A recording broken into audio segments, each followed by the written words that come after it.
नमस्कार दोस्तों, आज के हमारे इस वीडियो में हम आपके लिए भगवान श्री कृष्ण की रक्षाबंधन की एक बहुत पौराणिक कहानी लेकर आए हैं। महाभारत काल के समय की बात है।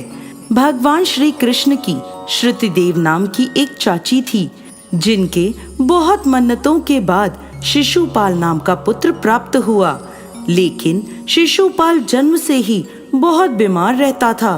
उसकी बीमारी इतनी बढ़ गई थी कि जल्द ही उसकी मृत्यु हो जाती। तभी श्रुतिदेव के घर एक ब्राह्मण आए और बोले, तुम्हारा पुत्र शिशुपाल किसी महान व्यक्ति के स्पर्श से ठीक हो सकता है, परंतु जो व्यक्ति इसे ठीक करेगा वही इसकी मृत्यु का कारण बनेगा।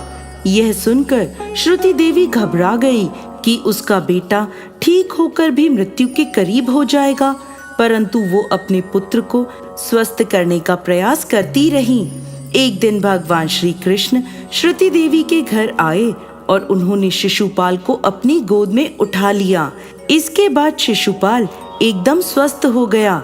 शिशुपाल के ठीक होने की खुशी के साथ ही श्रुति देवी को ये भी डर था कि अब श्री कृष्ण के हाथों ही शिशुपाल की मृत्यु होगी।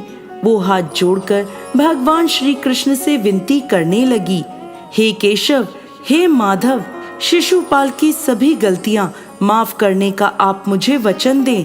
तब भगवान श्री कृष्ण ने श्रुति देवी से वादा किया कि वो शिशुपाल की 100 गलतियां माफ कर देंगे, लेकिन 100 गलतियों के बाद उसकी कोई भी गलती माफी नहीं पाएगी।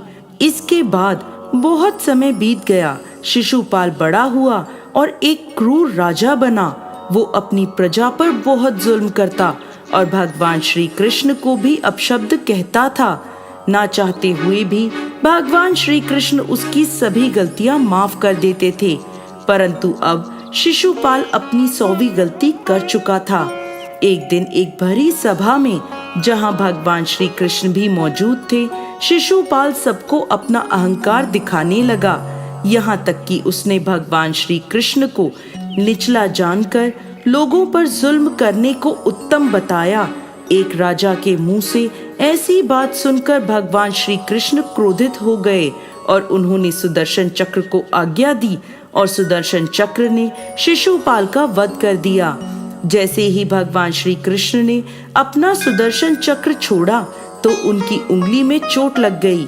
यह देखकर सभी उनके जख्म पर पट्टी बांधने के लिए इधर उधर भागने लगे, परंतु पास ही खड़ी द्रौपदी, जिन्हें भगवान श्री कृष्ण अपनी बहन मानते थे, उन्होंने अपने आंचल का एक कपड़ा फाड़ा और भगवान श्री कृष्ण की उंगली पर बांध दिया। तब भगवान श्री कृष्ण ने इसे बहन का भाई के प्रति स्नेह जानकर उनसे वादा किया कि वो अपनी बहन के द्वारा बांधे गए इस रेशम के कपड़े के बदले अपनी बहन द्रौपदी की सारी उम्र रक्षा करेंगे। जब जब द्रौपदी किसी भी संकट में फंसेगी, तब तब भगवान श्री कृष्ण भाई का फर्ज निभाकर उनकी रक्षा करने अवश्य आएंगे। उसी दिन से रक्षाबंधन का यह त्योहार भाई बहन के रिश्ते का प्रतीक माना जाने लगा।